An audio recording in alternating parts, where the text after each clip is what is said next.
enter the room. Good afternoon. My name is Dr. Luakayode Komolafe. I understand you are a medical student, right? Is that correct? Yeah, doctor. Okay. Could you please tell me your name, your full name, and how far you are Yeah, into doctor. medical school? My name is Hank Carter. Oh, that's good. How far are you into medical school? I'm a third year medical student, doctor. Okay. All right. Tell me what you wish to discuss with me today. Yeah, doctor. I have, started my clinical rotations in the hospital, and I have seen several doctors talking about various type of referrals, and I'm a bit confused about how the whole process works. Okay, I see. Before we go ahead, what do you understand about referral? Doctor, I know there's a urgent referral. I have some information about that because I've heard this word a lot in the hospital, but I don't fully grasp the whole thing. I want to have a more comprehensive understanding regarding it. Okay, no, thank you.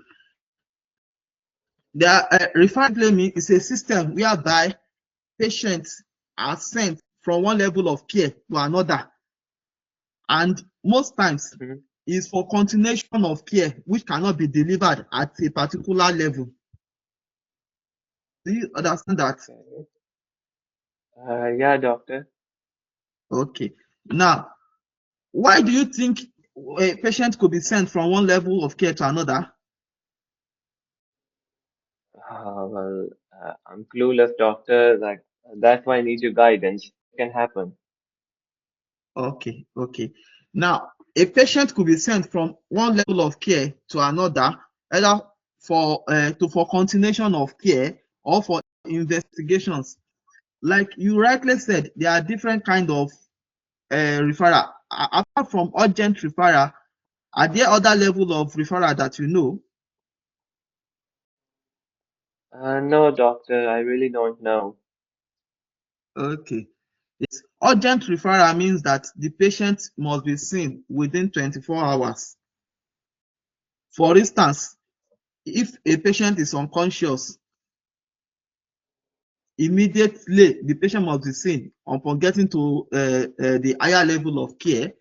Then if, for instance, a patient has some conditions that are very dangerous, like somebody that just suffer from transient ischemic attack within the last 7 days, you will send the person for urgent referral and must be seen within 24 hours to TIA clinic.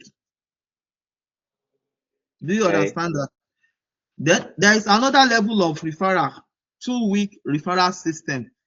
This is reserved for patients for suspected cancer pathway. These are patients that are stable, but we want to confirm, we think they have something that is cancer. Maybe if somebody has a low backache with abdominal swelling, or somebody has difficulties in moving part of the leg. So we think that the problem is a chronic problem, but they need to be seen by a specialist, or somebody has skin cancer. So within 2 weeks, these people must be seen. Okay. Okay, doctor. Do you understand that? Yeah, doctor. Okay. Which other level of referral do you know? Uh, Only those you told me, doctor. So can you kindly also tell me that what are the important details to include in a referral? Okay. Then there is another level of referral called routine referral, which is the type of care that you refer the patient routinely, maybe for specialist clinic. This may take months depending on the number of patients that the specialist have on board. Now, let's talk about the information to be included in the referral note. The name of the patient. Which other item do you think could be referred, will be included? Hmm. Apart from the name, which other item? Uh, I guess doctor's name to which you are going to refer. Yes, the name of the patient, the address of the patient we are referring, the specialist, the age, NHS number of the patient, the complaint.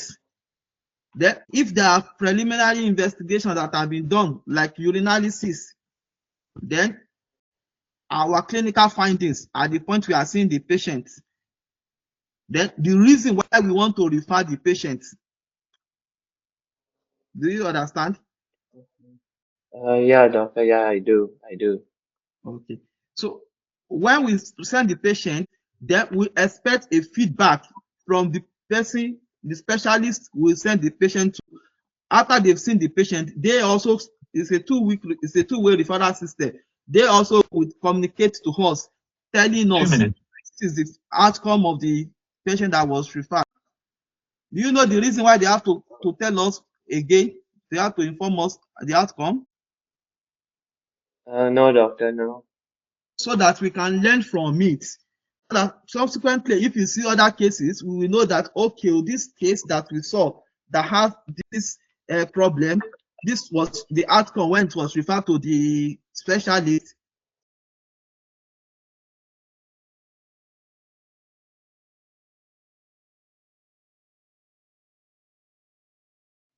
And next time when we see it, it will help all of us so we become better.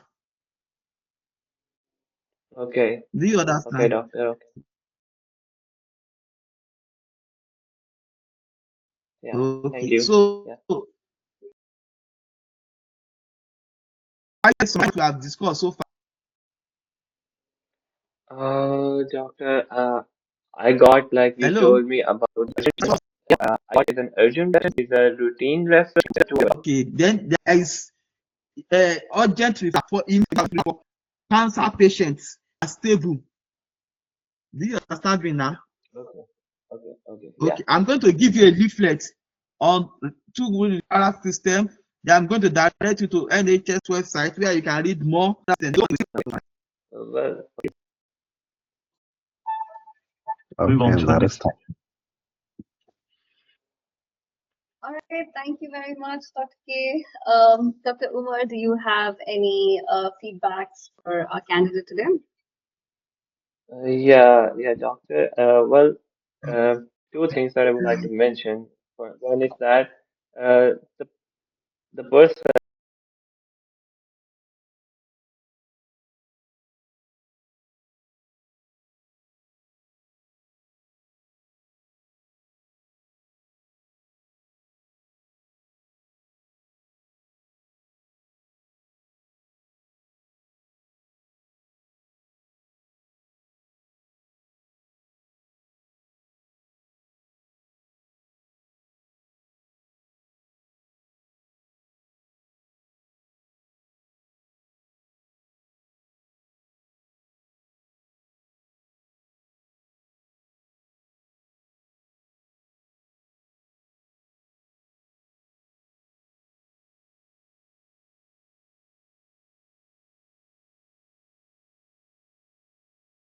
and the candidate or the simulator in your real life scenario would not be a doctor, okay?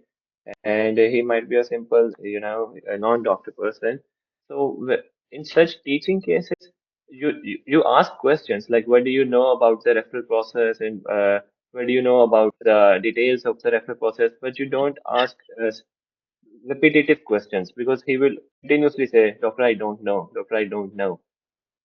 Okay, so it might irritate the patient as well if he doesn't have the information. Ask at least three questions, and I would advise to not ask too much questions.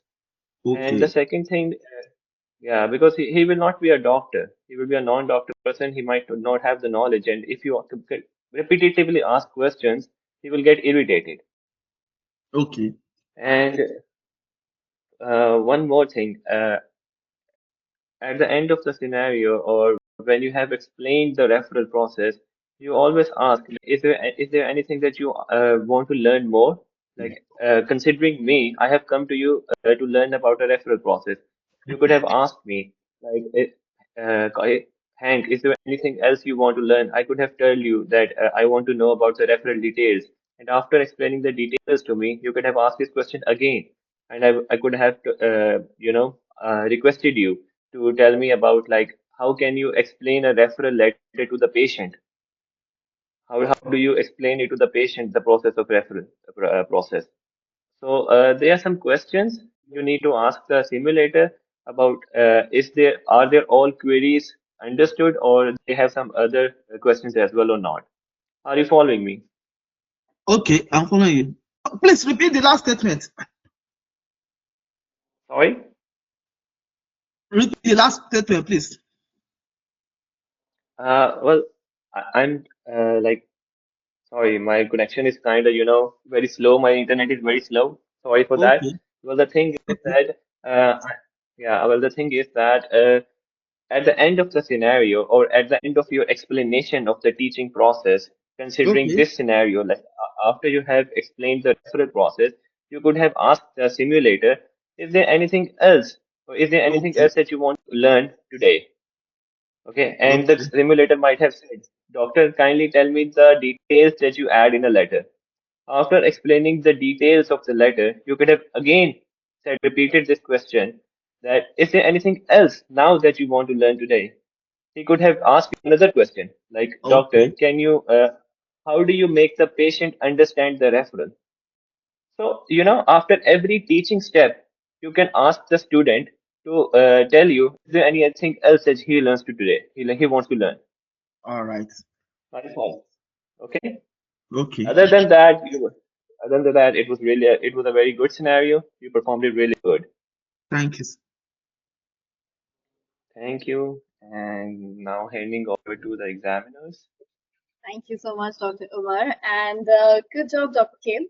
So let's just go through the workbench and understand how to do this case, ideally.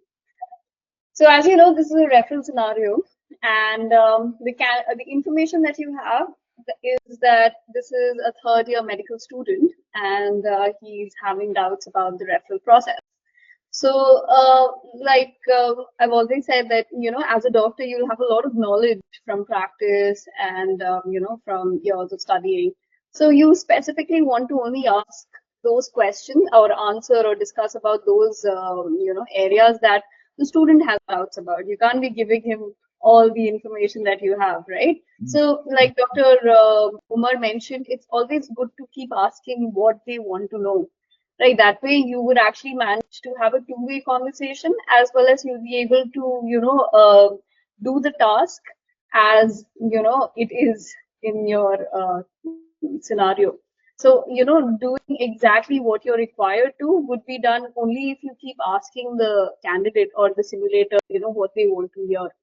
Right? Are they on the same page? Is there anything else they want to hear? Did they have any other concerns? Like ICE is like a very good tool to use in those cases. All right, let's go through the scenario. So in a teaching scenario, it's almost a given fact that you would be knowing the person that you are teaching this scenario to.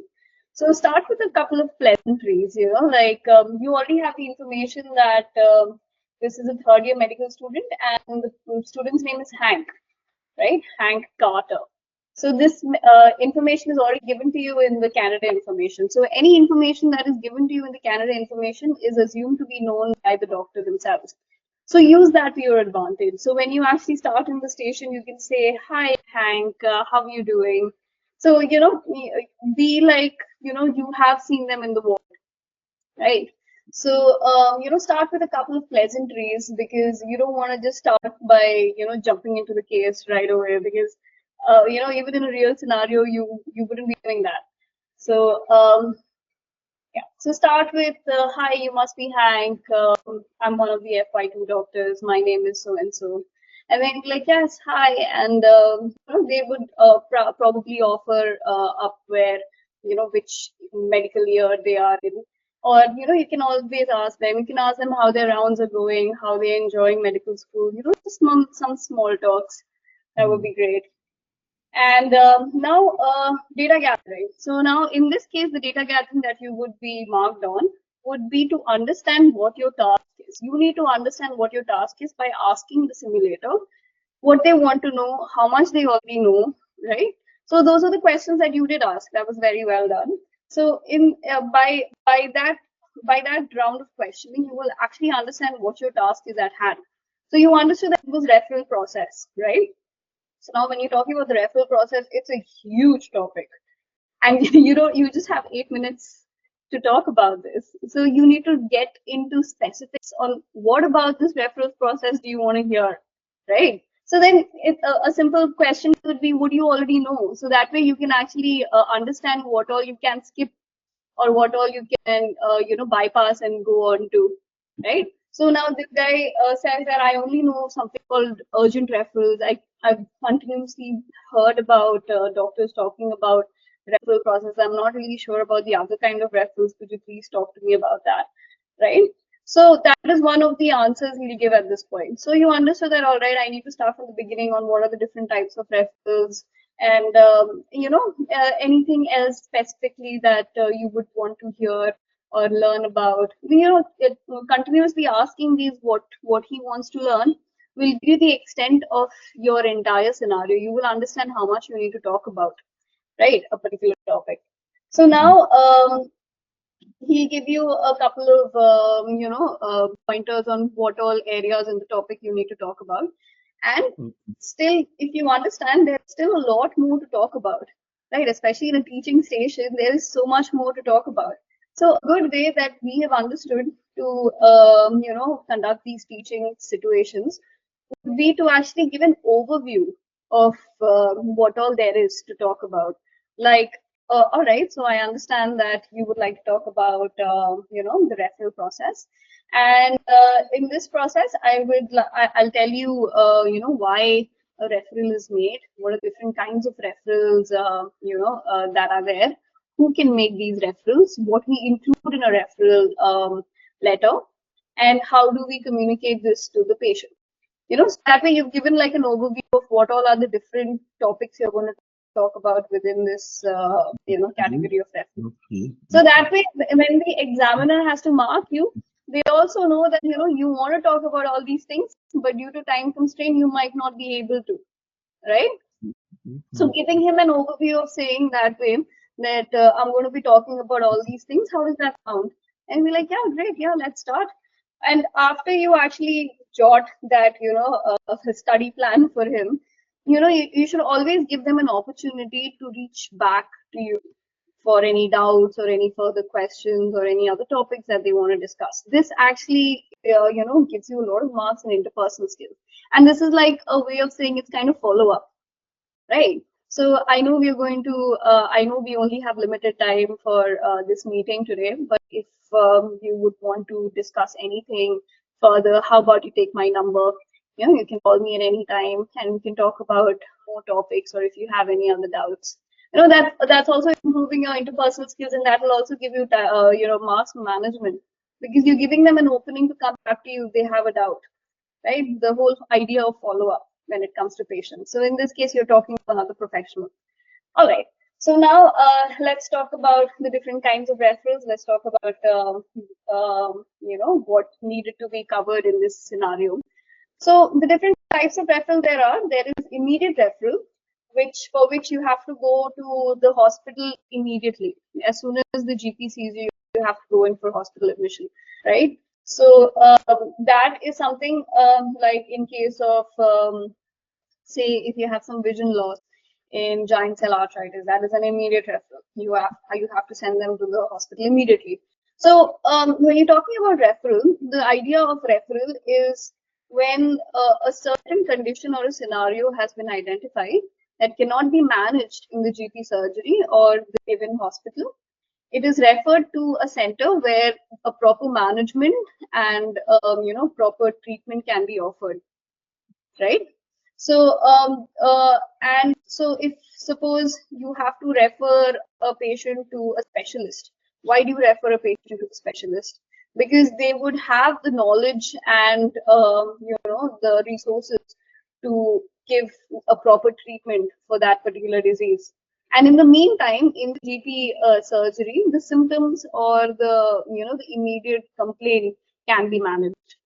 So that's exactly what happens, like in cases of, say, IBD, right? They will be having problems with their bowel movements. So you can give an immediate management for, say, constipation. You can give some laxative, but you will actually be sending a referral letter for a colonoscopy to confirm this, right? So these colonoscopy, since it's not done in a GP, it needs to be sent to a higher center. So the purpose of a referral is to actually, send a patient to a higher center for the proper investigations and the management to chart out a proper treatment plan, right?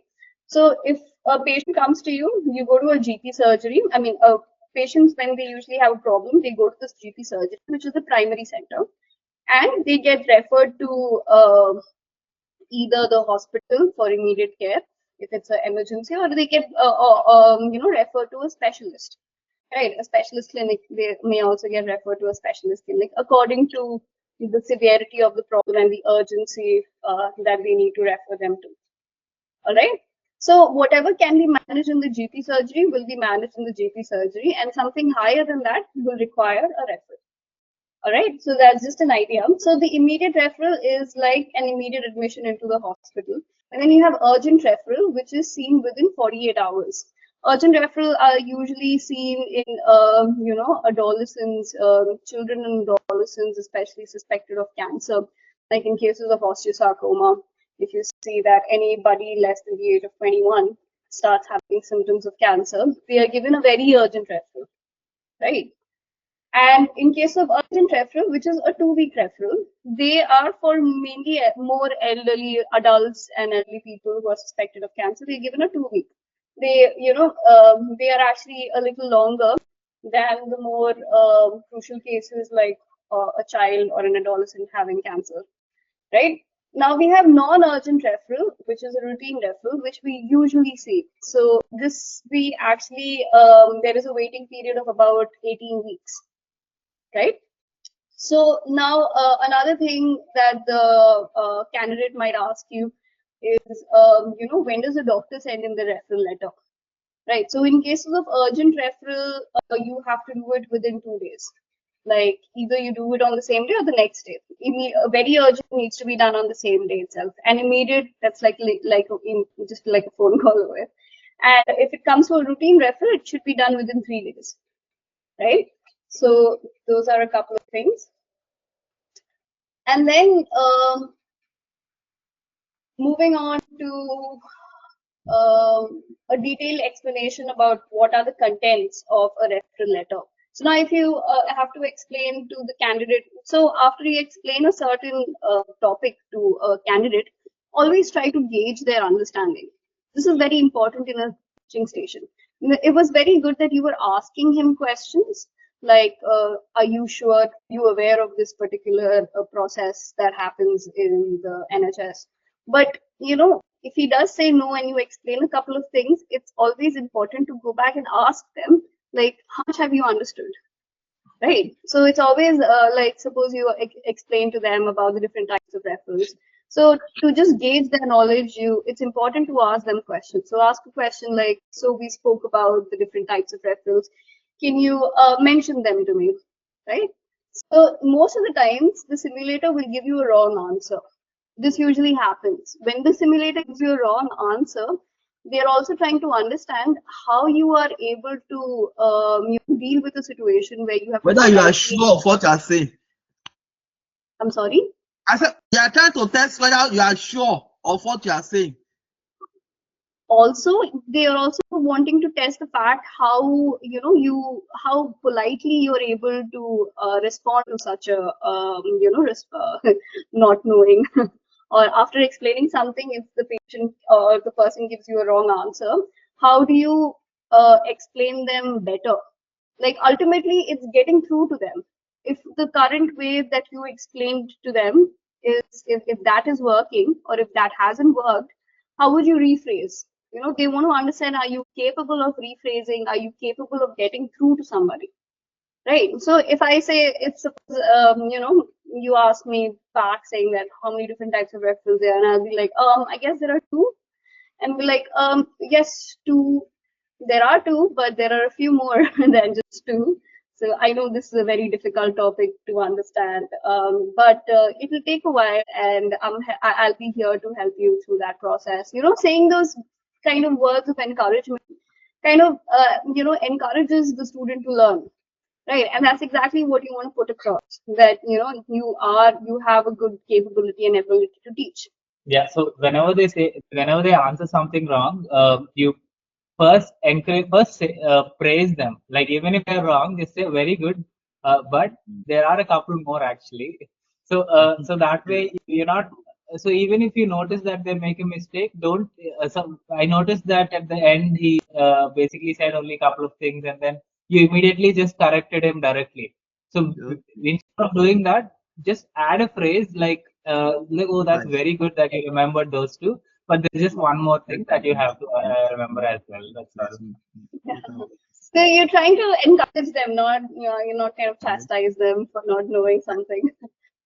All right, so that is one important thing. They will definitely be marking you on the fact if you are gauging understanding, if you are asking questions, right? So ask at least a minimum of 3 questions, right? So that way, even though it is taking time in your station, that's why I said in the beginning of teaching stations, if you can give an overview of the different topics you're going to cover, that will actually help the examiner who's marking you to understand, you know this topic well. So, because this is going to be a lot of back and forth. Teaching shouldn't be just you talking. That's one important thing. That's what a lot of people end up doing, you know. In cases of teaching station, the doctor who is talking will just keep talking. I mean, it doesn't matter to them if the student is hearing or not. They just have to get all their information out. But that's the main thing. That's exactly the mistake that you shouldn't be doing. You need to continuously keep asking the student, like, are we on the same page? Are you with me? Did you understand? Do you still have any doubts? All right, we just spoke about this. Could you tell me a little bit about what you understood from what we spoke about? You know, those are important phrases that, you need to say so that you can understand how much the student has gauged, right? And also don't ever be, too stern, to, don't chastise them about the fact that they don't know something, right? Always try to be very polite, very encouraging, saying that that's all right, it's great that you managed to say this much. This is actually a huge topic, and you learning this much is great. All right, so and then we have content of a referral letter.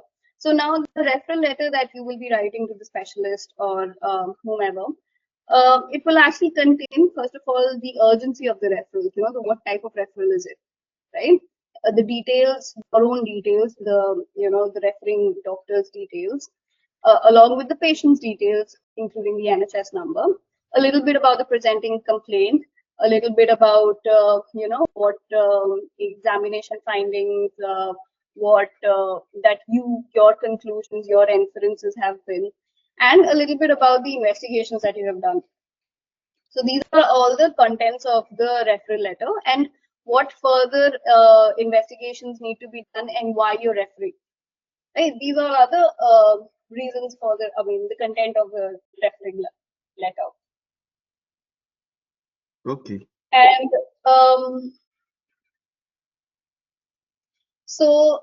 yeah, we spoke about the need for referral and who makes the referral. That's again an important topic to talk about. Like, who all can make a referral? It's not just the GP who can make a referral. There can be something called a two-way referral, where the GP makes a referral to a specialist, and specialist gives you back a referral letter on all the treatment that you can be doing in the GP itself, right? Instructions of how you can treat this particular disease in a certain way.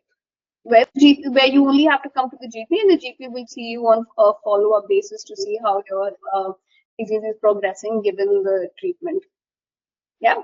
So there can also be something called a self-referral. This is actually for individuals who want to, who can actually make the referral themselves. Like in cases of a gum clinic, if you are thinking that you might be having some STI, you can actually make a self-referral and you can actually go to a gum clinic.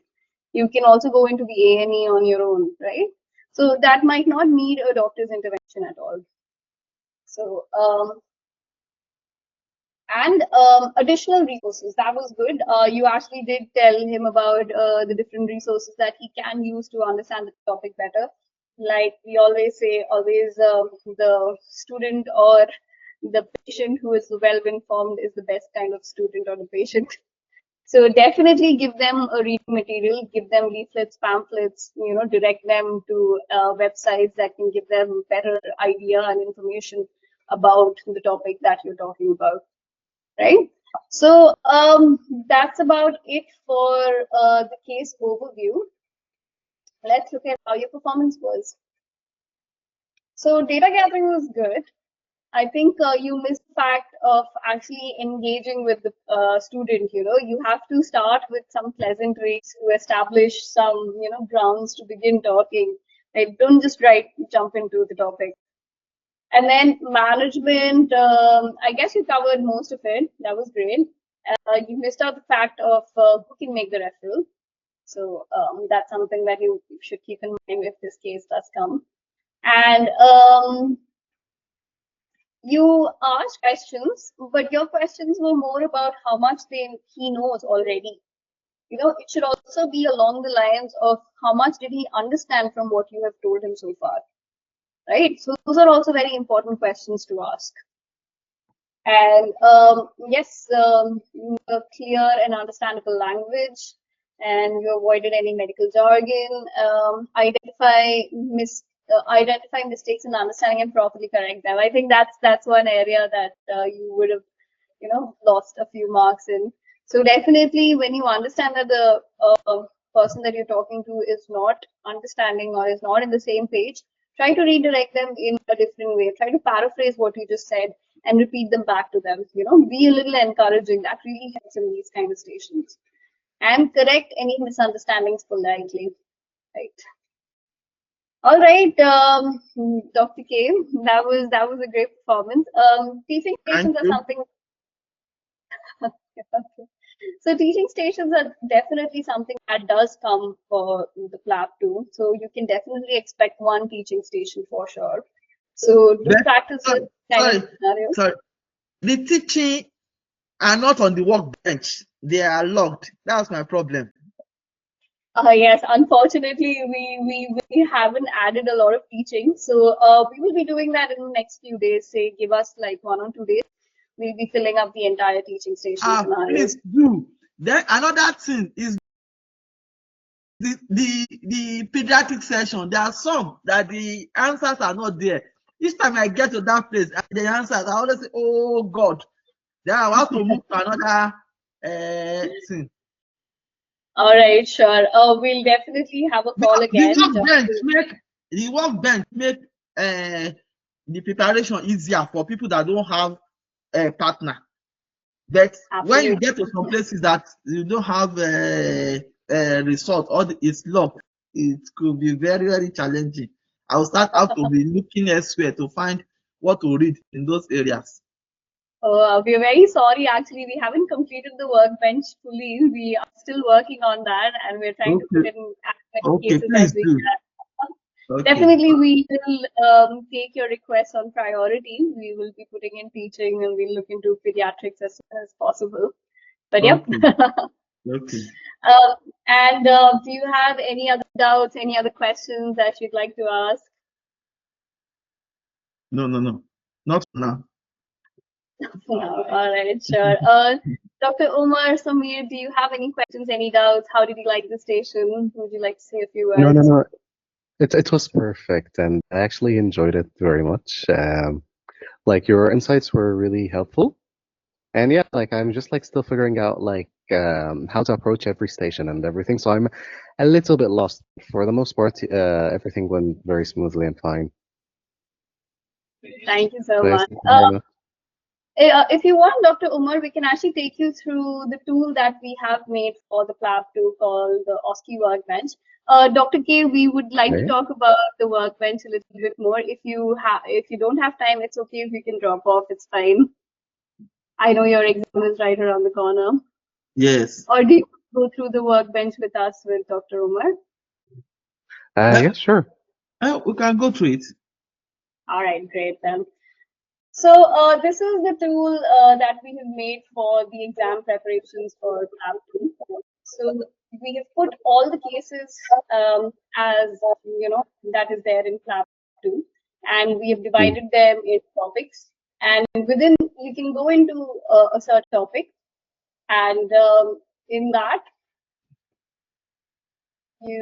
sorry, it's a little slow. So there are two sections in which we have created this, where you can either practice with a partner. If you already have a partner, you can practice with them, or else you can actually practice on your own. So if you go into the case, was within teaching, if you go into the referral process, like we just did. Sorry, excuse me. So can I practice on my own without the AI and still get this the results? Yes, you can get the results if you practice with the AI. We will come to that. No. By yourself, you get the results now. You still have to practice only to get the results, or you need a practice partner. Somebody will have to mark for you. What I mean that if I use the AI, it will mark it. I will see my outcome and learn from my mistakes. But there are some that the answers are not there. That is what I'm saying. Yes. So if you practice with the AI, the performance you can actually see over here itself. So if suppose you have practiced this case with an AI, it will come over here. It will have an AI symbol. It will give you the date and time in which you practice. So you'll be able to see what points you covered and not. So we will come to that. We'll just talk about workbench a little, and then we'll go on to practicing with the AI. So when you have a practice partner, basically you can either have it in practice mode, that is when you're practicing with the partner, or else you can do it. You can see the case in a review mode. So in the review mode, you have a case overview that will give you an idea of what kind of case this is, how you should approach it, a structural idea of how to approach a certain case, what all are the different domains that you should be covering. So, so that is for the case overview. My performance is every time you practice this case, all the performance that you have had will get stored into this my performance section. It could be practicing with your partner or practicing with the AI. It will all come into this my performance, where you will actually be able to see real time how well you have approached a certain case. And so these two are the extra sections in the review mode. In practice mode, you have doctor's instructions, where you will see the candidate info and the findings. In this case, there is no findings, but in cases where there are findings, you will be able to see them. And apart from that, there is something called a consultation guide. So one major problem or one of the pain points that we faced while preparing for PLAB 2 was to manage to cover their entire case in 8 minutes. So we've made it such that you will be able to cover the case every 30 seconds. You will know what to say. And this is like a good way to have a structured approach to each case. So when you're practicing, if you practice with the consultation guide in front of you, that will really help. And finally, we have the examiner. So basically, the patient information you will be able to give to your practice partner by clicking on the simulator link. So once you click on the simulator link, a video call opens up. Along with that, the link gets copied to your clipboard. So once that happens, you can paste it onto, or you can send it to your partner via WhatsApp or any other means where you communicate with them.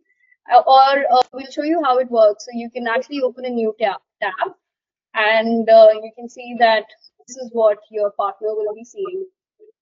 So you have all about the information and the checklist. And the video call opens up for them as well. So as the case is being conducted, I'm just going to drop off over here. As the case is being conducted, they can actually conduct the case with you, and they can mark you on the different ways that you have performed. Mm-hmm. Give you an example. So after this, once you click submit, this gets stored into your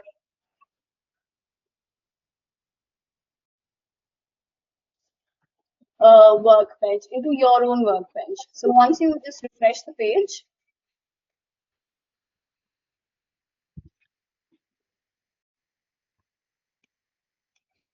you will be able to see it in the my performance section. So every practice that you have gets stored by date and time, so that each practice is unique and you'll be able to see how well you have done each case, right?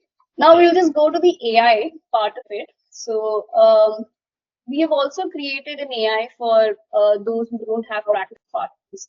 So now, if you go to the case map, this is again all the cases that we have. If you go to a certain case, and we'll go to the same referral process. If you practice with a partner, that will take you to the workbench. And this with AI. So if you click on practice with AI, and this is something that Dr. K you've used extensively. So yeah, so if you practice with an AI, it gives you a little bit of instructions on how this page is made. You will be able to. This is how you'll be able to see the candidate info for 1.5 minutes. And once you start the consultation, you will have an AI, and you'll be able to talk to them, right? So every time you talk to them, you can click on this button. That's what I always use. Hi, my name is Dr. Anne. Could you please confirm your age? I know this part very well. I always use this. Yes. So right now, I think our speaker is not working. So we'll type this. I don't have problem with this area. It's very good for me. Yeah, I think the microphone wouldn't work right now because like you're using it in like the meeting, so I don't think it would work on the like AI. But yeah, I get you. All right. So we just wanted to show you that even after the conversation that you have had, after you end the conversation, you get a checklist. You get an evaluation from the AI. So this is something that I hope Dr. K you've used as well, and Dr. Omar you can definitely check out. Yeah, Dr. Omar, we have a 1-week free trial that you can use. We loaded almost 5 topics for that. You can just check it out in the 1 week. You can try it and see. Okay. So it gives you an evaluation according to how you perform the scenario, and it also gives you the other performances that you have had. So if you see this AI symbol, that means that's your AI that you've practiced with. And if you see the human symbol, those are the partners that you've practiced with. So if you want to see how you practice on a different date, you can actually see it, on how you perform that case on a different time that you practiced it. So you can have like a dynamic way of seeing how well you are able to tackle that scenario. And this is at case level, and you also get a entire overall view in the dashboard itself. So within the dashboard, you will be able to see what your overall performance and progress is. So it gives you an average of your data gathering, management, and interpersonal skills so far, combined with all the cases. And so this number of cases that you've practiced. And so we made it so that even if you are not able to practice all the cases, which is impossible, so we realized that if you try to do at least all the types of cases, so that's why we've divided them into topics. Within topics, there's categories, and within categories, there's subcategories. So even if you manage to do at least all the topics or all the categories, all the subcategories, which is basically 100, or compared to 478 cases, there's only 100 different subcategories. So this will cover almost every type of case that can come in PLAB 2. So which will give you a much higher chance of being familiar with all the cases. So this way, at least you, at least if not subcategories, you can try to cover all the categories, which is just just short of 60. So this will give you an overall performance, and there is a progress over time. So which will show you. So this is a little. Yeah, as of now, but we are still working on this, which will give you an idea on how so you can just check data gathering, management, and interpersonal skills. You can individually assess and see which one you need to work on. And we also have an AI tutor. So this AI tutor is something this AI agent knows your entire performance. So how you've been doing all your cases, this AI agent has an idea. So you can basically ask questions like improve data gathering, for example. You do this, it can analyze your entire data that has been stored in the system so far. That is basically all cases that you've practiced and saved. So it will go through them and it will give you very nuanced feedback on where you can increase your, where you need to focus on and what aspects. Please like and subscribe to Turing Med School. Good luck with your preparation.